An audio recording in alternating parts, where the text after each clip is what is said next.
How does it feel when you're innocent to have police perverting the course of justice? Like, I feel like I can't do anything because they are the police. At the end of the day, I can't run and shout my mouth off or anything like that. I gotta just sit back and I gotta take it all.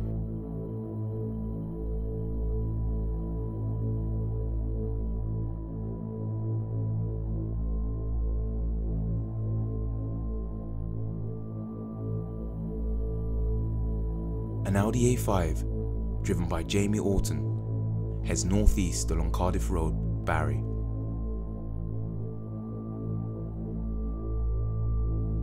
At the same time, Jenna Miller leaves a petrol station, preparing to cross a lane of traffic to turn right.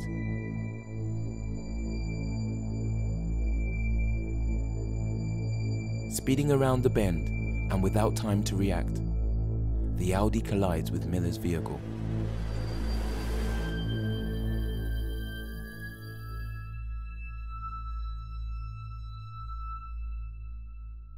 But it wasn't just Orton that the court deemed responsible for Miller's death.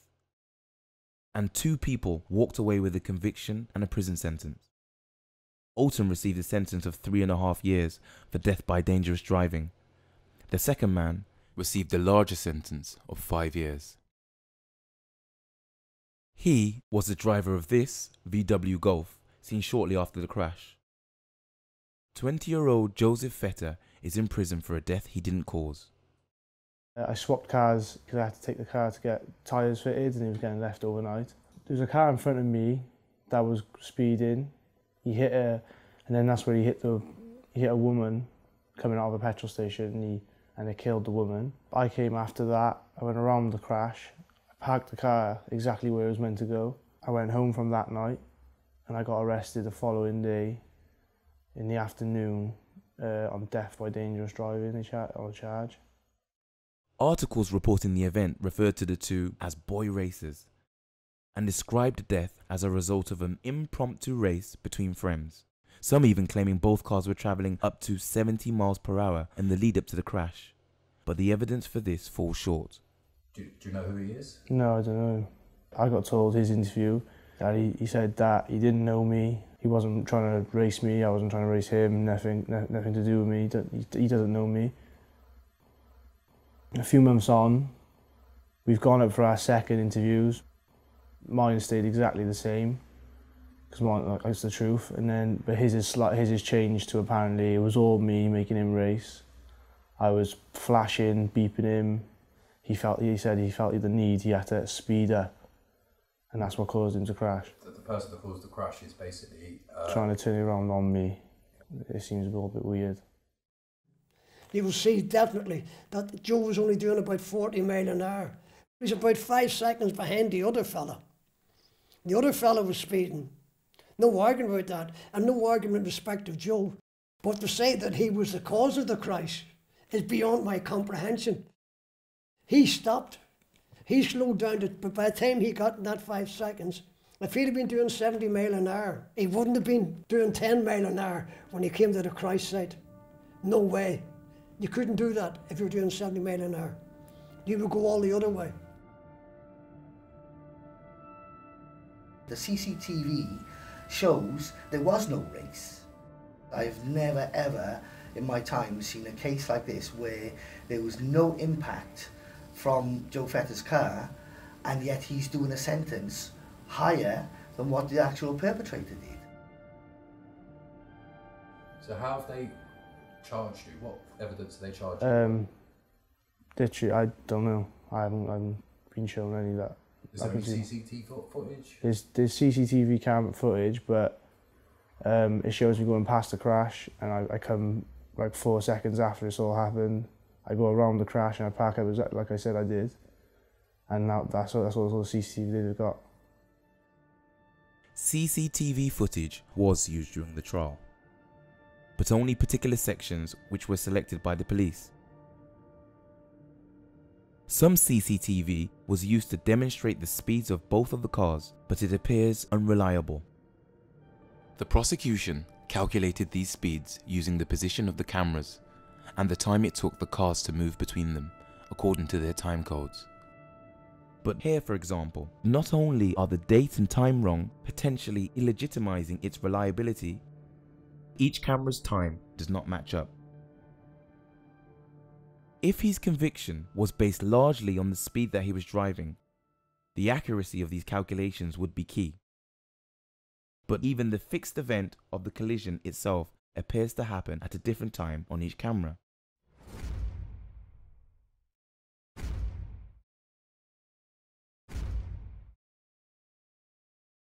And while they still show an accurate view of the crash with no way to align the times of these cameras, it would be impossible to determine the time it took the cars to move from one location to the next. And the inconsistencies don't end there. Police claim this clip shows Joe running as soon as he sees the police are on their way, despite the obvious fact that everything around him speeds up as well, including the time code of the clip. That's just shocking. Because he's looking at Joe, he's clearly running, but then the cars in the shot have also speeded up. And that CCTV cameras, I have no doubts whatsoever that those CCTV cameras have already been doctored. They have definitely been doctored. And the sad thing is, it's the cops who decide what evidence is put forward. The cops decide which stuff to hide, etc. And we have no defence against that. But it wasn't only questionable CCTV footage that led to Joe's conviction. The bigger picture may involve more corruption than expected. Apart from me and you, there's two other people in the room. Yeah. Can we just introduce themselves, please? I'm Detective Sergeant Chris Gray of the Serious Collision Unit for South Wales Police. Due to having post-traumatic stress disorder, Joe was entitled to have an appropriate adult with him during the interview to ensure sufficient duty of care was met, but Joe was denied this. Joe Fettah witnessed the crash in Brecon in 2014, and what he experienced has impacted his mental health massively since. He was diagnosed with post-traumatic stress disorder, but the police dealing with Joe's case proceeded with little to no compassion for this. It's not, it's in graphic, is it? No. No. No. That's the wrong one, that's the last one. It's what you saw, really. Right, okay. There's the Audi. You're not even in And there's shock. you. You're not even in shock. Subjecting him to footage of the crash that visibly distressed him. Do you want to see it again? No. But not only that, he claims that during the investigation, officers attempted to use this against him. Could you just explain, I know it's hard, but briefly, what happened a few years ago? 2 years ago. It was not long after everyone passed their test, because I'm only 19 now. It was just meant to be just an evening drive. We got to the Brecon bypass road, with all the mountains on it and stuff like that. My friend who was in front was less experienced than the rest of us. He's come out to the side of the road a bit, tried to correct himself, gone back out again, slid, and as he was sliding down the road, a car came up the other side and hit him. And basically the car, it was there was no car left. Pitch black, no lights, an experienced driver, unfortunately, it's a full car. It could happen to anyone really, it approaches so quick, it happens like that. I parked my car, me and my friend helped pull out someone, and I went around and I got an old man out of his car. There was an old lady in there and she died too. I didn't know that, I didn't even see her. I lost, 3 friends. We had to stand there and watch them be put out on the road, put blankets over them, put up into body bags, and on the road we had to watch it all. And he said that he was going to bring that all back up. He was going to ring their families and tell them I've killed someone else. I would like to say a friend of Joe Fettah. He was a friend of my daughter's. My daughter was killed in a car accident in Brecon, and Joe was there at the time.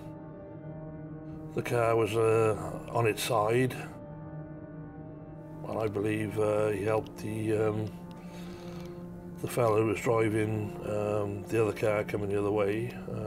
I believe he helped him out of the car at the time. Virtually, he was the first person on the scene. Heartbreaking, seeing everything just happen so quick, and just, all good guys there yet again. And Joe, well, that night, he was, out of everyone who was there, he was the main guy who was wanting to help everyone. The main guy who ran straight to the crash scene. He's making sure, trying to help the best he can, being strong, making sure everyone was okay. Even the people that are not involved, he's hugging everyone, making sure they're all okay. The kid was absolutely gutted. He came up the house with his mother and told us, exactly what happened. I got to take my head off to him. Since what happened to me that time, I don't like driving. Don't you? I don't like driving. Because I had to see a lot. And it just changed everything, what I feel about driving. And obviously I had to see what all the families go through. I was close to the families. Of course, yeah. What were you thinking when you were there? Were you thinking, oh, I've done that again? Or... During the interview, Christopher Gray suggested that Joe had killed before, even though Joe had no previous convictions. Oh, I've done that again. Oh, I've done that again. Oh, I've done that again. Or what were you... No, I didn't think, not again. I just couldn't believe, I've done that again.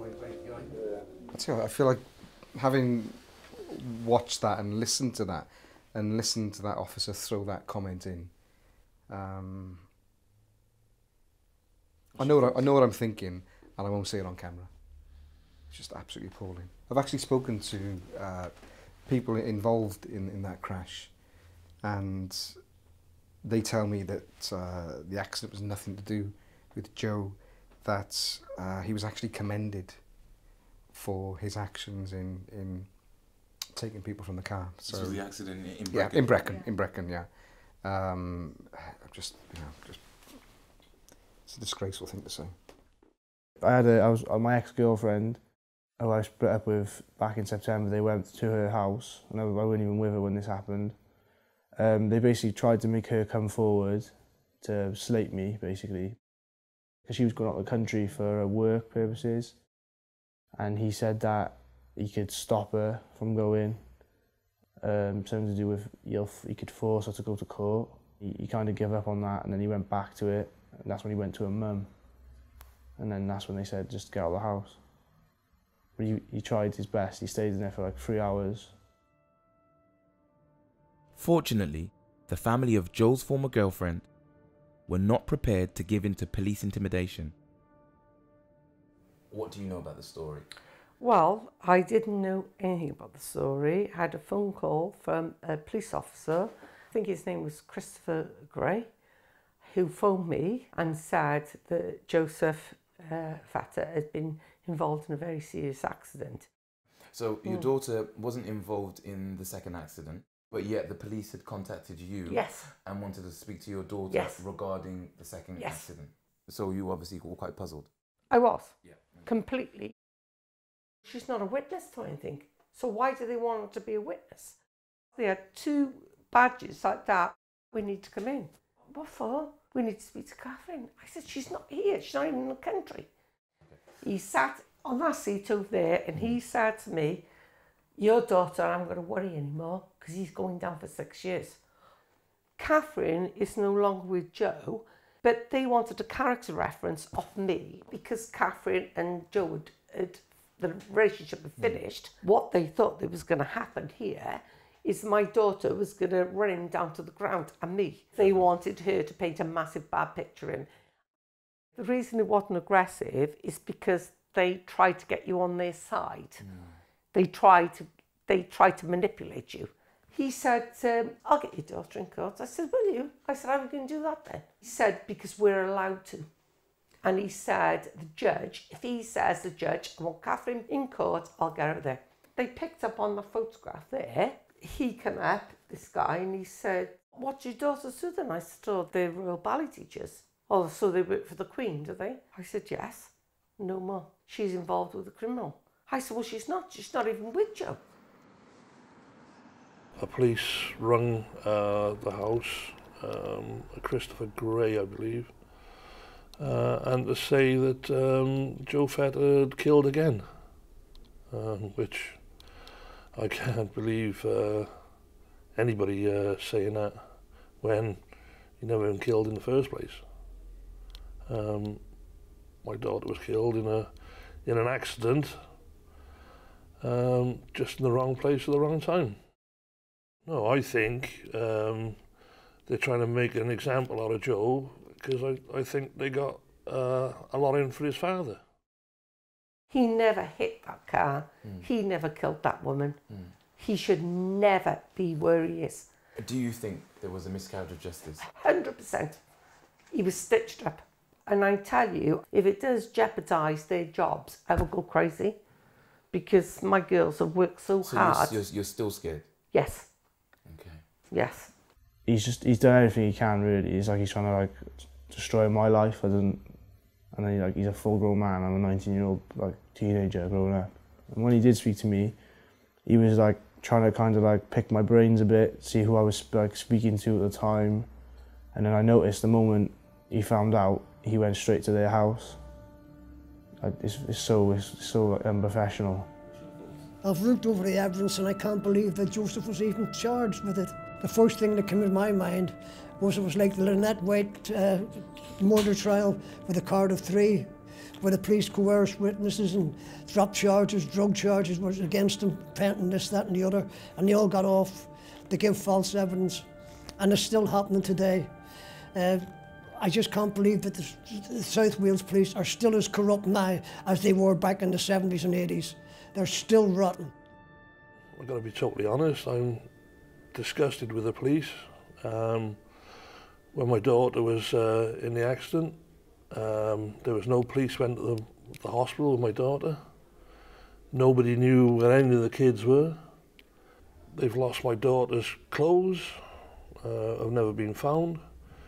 Rodri's phone has never been found. A coat, which they found 2 months later in Brecon police station, filed under another name. Couldn't get no sense out of any of them. I had to get my local MP, Alan Cairns, involved to get any sense out of Dyfed-Powys Police to answer some questions. My journey started, in 1987 when I was convicted of the murder of a Cardiff newsagent, and there was particular police officers in my particular case which made up evidence and used criminals to give false evidence against us, which resulted in us doing 11 years and 43 days in prison. And you look at it now, and some of the tactics which are used in Joe's case were used in mine over 30 years ago. So these practices haven't been stamped out. These witnesses were in serious trouble with the police.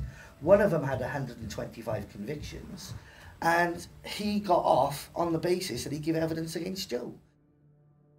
They will bribe people, they will coerce people, they will even take statements of people, but any evidence in those statements which could help the defence, they leave out. Oh yeah, they'll interview you, it'll all be there, but when it comes to the written statement, you will find that so much of it is missing. And there seems to be a fair amount of evidence which some involved with the case claim misses key points or fabricates them. Andrew and his brother saw the crash and agreed to give witness statements to the police. But when the day arrived to back up his witness statements in the courtroom, Andrew had reservations about the morality of what he had agreed to do. There's a case that I was supposed to be involved in with Joseph Fettah. I didn't want to go to court when it all happened because obviously I knew it wasn't the right thing to do. Me and my brother went to meet up, but as we was in the process of meeting up, I heard it first, the Audi coming towards me. I didn't think nothing of it. I thought, oh, he's going so fast, isn't it? But literally 5-10 seconds later, I heard a big bang. I shouted up to my brother because he wasn't too far away. I said, quick, there's been an accident. We both run down. There was someone in the car with the lady. There was kid stuff in the car and all that. So that straight away grabbed my heartstrings. And then a couple of days goes by. My brother rings me and says, oh, listen, that woman has died. They want you to be a witness. Will you still up for that? I said, yeah, no problem at all.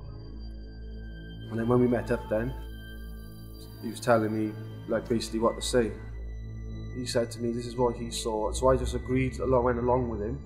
So you agreed to lie? I agreed to lie, yeah. I agreed to lie.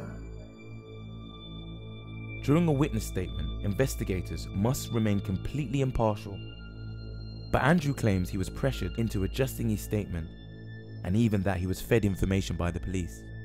And what we did say is that the Audi come past, and a black Golf come behind it, really fast, quite close together. And as I was telling the officer this, he said, how fast would you say they were going? And I said to him, really fast. I couldn't give him an approximate thing. He said, would you say motorway speeds? And I said, yeah, I'd say about motorway speeds. I would estimate as a driver myself, they were doing what looked like motorway speeds, a minimum of 90 miles per hour. He asked me what distance they were, and I said, I don't know. About the length of this room, and he said, what would you say that, about a metre? So, because he's the officer, I thought that, yeah, he knows what a metre is, and he said the length of this room. My initial thought was that the Audi and the Golf may have crashed, as they'd been so close when they passed me. I could see the front of the Golf was only a metre or so behind the rear of the Audi. No, not. A metre? I mean, how far is a metre anyway? A metre's like... Width is 2. Oh, yeah. Yeah. No, not at all. He asked me, do I remember the registration? I didn't know the registration. He's like, stopped the interview there. He said to me, right, he said, what you got to think is, when you go in front of the prosecution, they'll put a lot of pressure on you, and if you don't get it right, he said, you could get into trouble. And he slipped me a piece of paper with the registration on. He said, would you say does that look familiar to you? Just thought, yeah, maybe the police, they know what they do. And I said, yeah, that looks about right. And he said, so that was the registration you saw, was it? I said, yeah. Oh, it's still got a year somewhere, isn't it? You have the registration? Yeah, I have the registration here now. It was DN64MGZ. I wouldn't have known that. Not even my brother knew that. I couldn't put an innocent man in prison. I didn't go to court because I got out because I knew it was the wrong thing to do. Oh, how are you going to remember a license number from something that's gone past you so quickly, as they said? So how are you going to remember the license number? Impossibility? It's just bizarre. That doesn't make sense. And in terms of remaining impartial, they'd already branded him a criminal, which concerns me. That was, prior to being found guilty. What do you think of that? I don't recall any of that. Again, is it any reason those brothers to lie to us? No, of course not. I'm just saying, like, it all sounds a bit like made up to me. And it's a metre away. Did you know apart at 90 miles an hour? That was some feat, isn't it? Sorry? A metre, 2 cars a metre apart at 90 miles an hour is quite a feat. Be dangerous, wouldn't it? Dangerous. Lying in court about what he had seen would have been a serious offence, and his clear memory of a number plate would perhaps have been hard to believe if both cars were travelling at motorway speeds, especially given Andrew's distance from the crash as it happened, arriving on the scene well after Joe had driven around the corner to his destination. Yet he claims this is the information his brother went on to give as evidence. If those witnesses are saying that now, then that should action a police investigation immediately. That's such a serious allegation to make. Afterwards, no, I found out my brother did go to court, and everything that he said is a total lie. Why has he lied? I'm assuming because he was on charge himself. Because I know he got arrested for it. I knew he was on some charge, but yeah. So I'm assuming it's for them, they were helping him, and so he thought he could help them. Because I haven't spoken to him since, so I don't know what happened with that. I'm assuming that's what it was like. If Andrew's brother did lie in court, he'd be guilty of perverting the course of justice. And if this had happened in order to secure himself a less harsh sentence, the consequences could be huge. Well, somebody's lied there. Clearly, somebody is lying. Brian is a taxi driver who was hired to drive a witness in Joe's case to court. He says the topic of their conversations grew suspicious. You are a taxi driver? Yeah, it's a job through Dragon Taxis Direct. So you get a contact off Dragon Taxis saying, can you pick this person up and deliver them to, what, the Crown Court? Crown Court, yeah. So he sat by the side of me, my exact words were, been a naughty boy then, have you? So he said, oh, no. He said, the thing that happened down in Barry, he said there was 2 of them. He said they were friends racing. Some woman got killed, and I was a witness for it. He said they were racing at 70 miles an hour. He said, I saw it all. He said, but this kid also was killed previously with very similar circumstances. It was a bit strange, especially as he's a witness. God knows how he had that information or how he knew. He said, but I have been a naughty boy. He said, I've been caught with over 10 grand's worth of cannabis plants, growing cannabis plants in my house. I said, that is pretty naughty, then. So I said, what's going on with that? He said, I'm supposed to be going to prison early January. So I said, all right. However, he said, we're looking to get it down to about 2 or 3 plants. He didn't elaborate too much more on that, but from what I would gather from the conversation, he meant he was going to have some kind of deal to get his sentence reduced. Unsure of what to do with this information, Brian returned home. Deciding the best course of action, Brian found a contact number online and explained the situation to Joe's uncle, who immediately went to the court to report the claim. The judge adjourned the trial until Brian could be interviewed, with specific instructions that the interview should be conducted by an independent police officer. I had a phone call from the police. His name was Perrott, P-E-R-R-O-T. When can you come in? I said, can I go to Barry police station? No, you're going to have to come down to Cardiff police station. This chap comes out. I said, are you PC Perrott? And he said, no. Who's PC Perrott then? He said, I don't know. PC Perrott has phoned me twice to come down urgently. I said, but you don't know who he is? No. He took me down the corridor into the back room, which is like a little storeroom. I said, listen, I haven't got my own glasses. He said, no, I'll write it, it's fine. I did say to the police officer, I find it very strange that this kid knew that the lad was travelling at 70 miles an hour and he was racing with his mate. As I said, he told me this kid has killed before as well. If he's going into court to give evidence, he should have been talking about it, full stop. The feedback I got was, don't worry about it, we don't want to complicate things, just try and keep it sort of simple. From the conversation when he was telling me they were looking to get it down to 2 or 3 plants, I'm pretty sure that he didn't put that in a statement as well. He just writes some bits and he keeps referring to the fact, well, we don't want to put that in, or we don't elaborate too much, just try and keep it simple. He said that's all we need. Whilst we're actually doing the statement, somebody's come in and interrupted us on at least 2 occasions. How long are you going to be with this witness? Have you finished yet? So we didn't read it all through. I think he was in a bit of a rush to get out. So you don't know what's happened with your witness statement, you've not been given a copy, you don't know whether it was brought in? I don't even know whether it was used in court. When Brian's witness statement was submitted, the judge did not think it relevant to the case. This makes sense if, as he suspected, the most essential points were strategically omitted, and the actual identity of Police Constable Perrott remains unknown. With no cause for concern, the trial continued.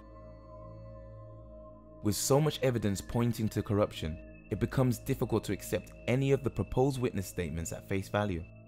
Andrew's brother was not the only person to give statement that seems to conflict the other evidence. One of the key witnesses relied heavily on by the prosecution was someone of the initials SH.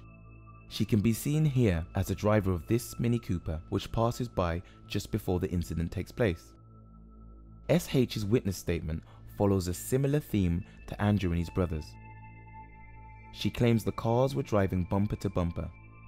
She even estimates that the Golf itself had reached speeds of 90 to 100 miles per hour in that short stretch of road. If it's 90 to 100 miles an hour, and as he says, literally up its arse, which is not on the footage, the 2 cars are going to be involved in the collision, aren't they? It's just basic common sense. When I spoke to police on the night, I described how close the Golf was to the area as being literally up its arse. I said to you already how far away I was from her. She's estimating between 90 and 100 miles an hour. Ridiculous. With this in mind, a short while after the crash, the police closed the relevant stretch of Cardiff Road and attempted to recreate Jamie Olton and Joseph Fettah's acceleration. Beginning at the traffic lights they were sighted at on CCTV.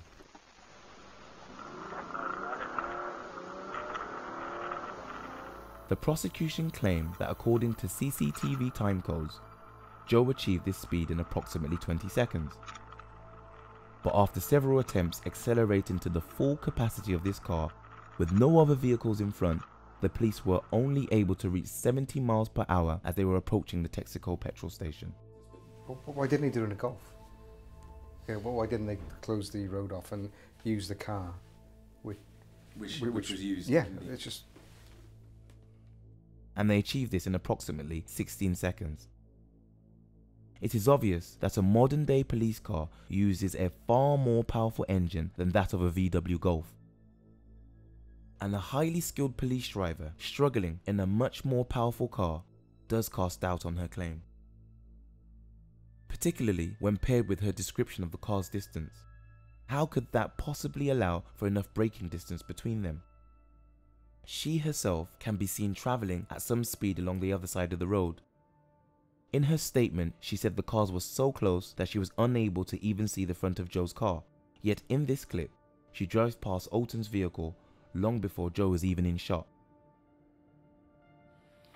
So they're going to come from this direction, okay? She's going to pull out here, and I don't think we see your car in this one. It's the next one, I think.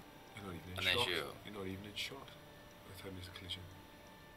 And when he does enter the frame, he seems to already be travelling at an even lower speed than she was.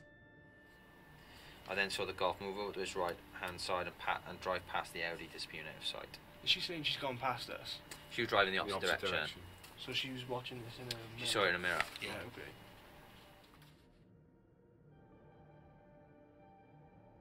She later goes on to mention in her statement that the Golf was nowhere to be seen at the crash site, which not only seems impossible if Joe had been driving at 100 miles per hour and was forced to stop with no distance or warning, but also further invalidates the credibility of accurate recollection of his number plate.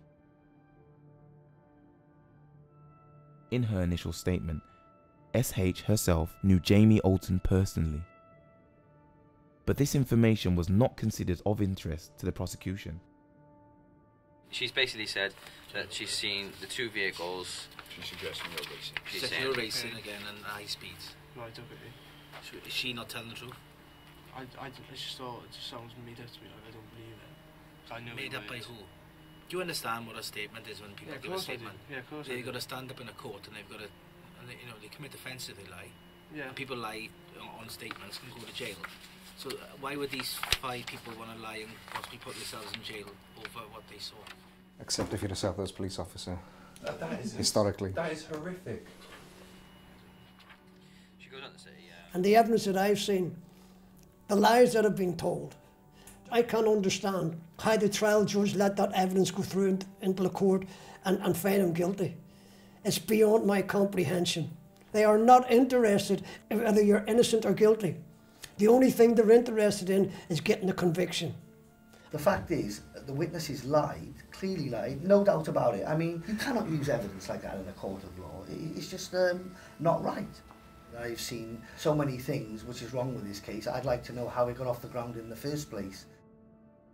Disinterest in any evidence which doesn't support the prosecution's existing opinion is a recurring theme. It is clear that those looking to convict Joe Fettah had a clear idea in mind of the direction the case should take, and were willing to disregard anything necessary to stick to this narrative. It seems what brought others to the Texaco petrol station that night is unimportant. Joe's best friend, Tom, also happened to be at the scene of the crash that evening. Coming home from work, went to the petrol station, pulled up, and then the car on the right, the passenger, he was staring me out a bit. He was staring me out, and I looked at him. He physically turned his whole body, to like stare me out. So I thought a bit dodgy.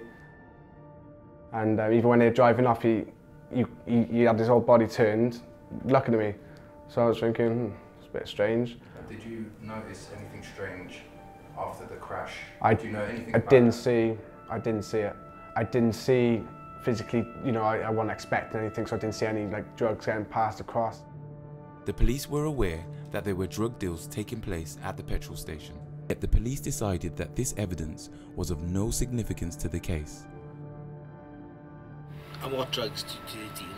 Oh, I couldn't tell you. I haven't got a clue. Just know there's drugs. You don't know any more detail than that. You just know. I just know it's drugs. So you don't personally know him. You're I a drug don't know dealer. him, You no. never bought drugs off him. No. You don't use drugs. No, not at all. So you never purchased drugs. Well, you haven't seen him dealing drugs Oh, with people no, in no, clubs no. or pubs. So or if you got any personal knowledge of him being, Oh, no, of him that's just seeing how him I- dealing drugs or That's just seeing how I him. know of his name. Although the police were alerted by witnesses regarding the drugs being sold on the forecourt that night, these allegations were never investigated. And what is the truth behind the multiple assumptions of a police vendetta? In order to prove his son's innocence, Joe's father has been forced to disclose information about a case he was involved with, which so far has remained a secret. Years ago, Joe's father, Steve, was involved in an undercover operation with the police to expose multiple officers for corruption and crime. My son Joe he's not just my son, he's my best friend, you know. And he's very quiet, very respectful. And everybody meets Joe says he's a credit to me, you know. To be honest with you, without Joseph, it's just not the same, like.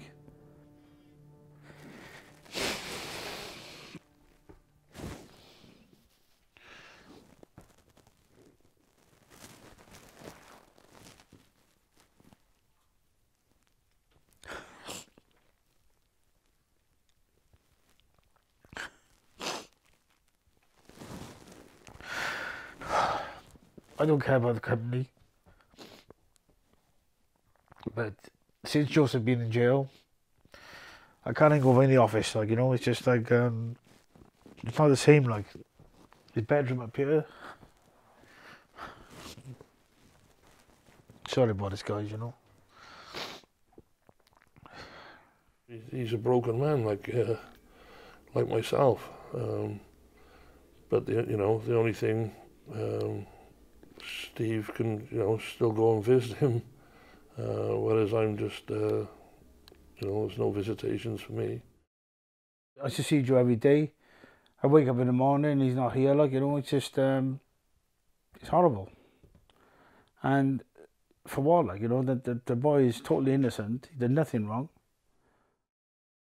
I think they were quite shocked when they seen the footage out of their police officers sniffing cocaine in a traffic car who tried to intimidate me. And also, one of them was stealing from his own police force, stealing everything, it's like handcuffs, pepper spray, guns. He was in charge of firearms. And I was a policeman who was in charge of the firearms in town. Out of control. The three of them were out of control. I was told to shut my mouth, a boy, and I have, but you know now, I ain't shut my mouth. What he did to my son. I spoke to Inspector Gray on the phone, and he told me that I had one of his colleagues sacked, and he's going to make my life a misery. And to be honest with you, he has, you know, to think that a police officer could go to them lengths to set to my son. And when you got a barrister and a local solicitor who we use told me that my son being victimised because I got police officers sacked for stealing from their own police force and taking cocaine and anything else they were doing wrong. And it's baffling. It's like a bad dream, like, you know. After all the bullying and everything else he did to my son in an interview, he pulled out of the case, and he's allowed to do it, you know. There are lots of good officers in South Wales, and I think people started to think that, on the face of it, things like this were a thing of the past. And I think I need to be convinced now that miscarriages of justice in South Wales with the police are things of the past, because this one looks pretty convincing to me. They came straight for me. So it's as if someone said, the CCTV evidence proves I haven't caused anything, and I've still been charged. They used his son, of all people, to use him as a weapon against him, and this is what they've done, and this is how it's resulted in a miscarriage of justice case. And as far as I'm concerned, it's a vendetta against his father. If they can't get the father, they get the son.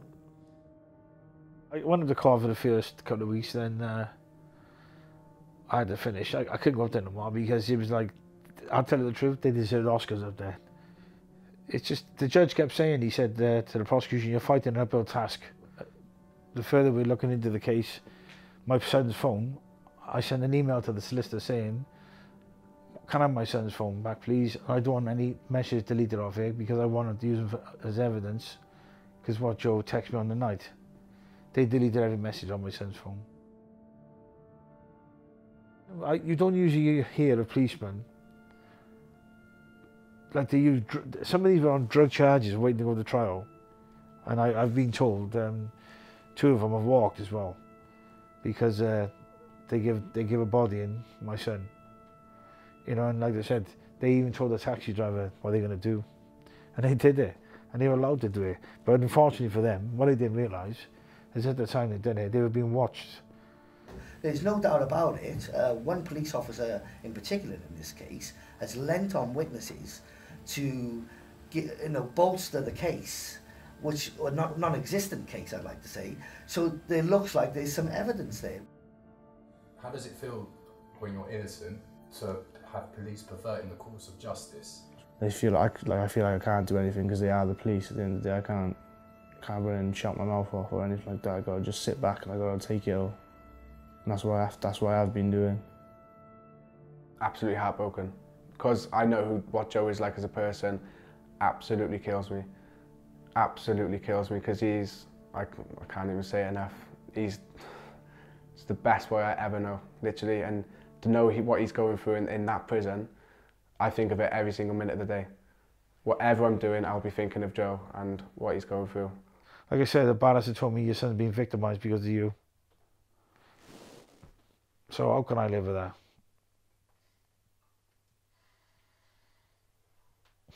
How often do you see these types of things happening? Oh, it happens all over the country, every week. Make no mistake about it. There's 2 police forces in this country, in the UK.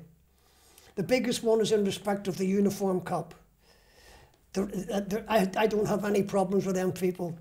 I never have done. I've met some wonderful cops along the way, and ever since I got out, motorway cops and what have you. They are not the people that investigate serious crime. It's the detective forces, and that's where all the faults lie. The detective forces thinks that they are the law. They make it up as they go along. I've got a full letter to draft after watching this video. I want answers off the Chief Constable. I'm going to write to the Home Secretary and ask for another police force to come in and investigate this. It's wow, frightening. It's just police corruption again and again and again. The police knew what they were doing in this particular case, like they did in mine all those years ago, like they did in Paddy Hill's case all those years ago. They know what they're doing, and to do something like this is evil and wicked. To put somebody in prison for something they haven't done. They got the real person, why didn't they leave it at that? He told somebody, Gray, one of the prosecution witnesses, the only way to hurt him is by taking my son. Well, yeah, he's hurt me, but you know me, I believe in God and karma. And there's only one outcome for this, and that'll be justice for my son.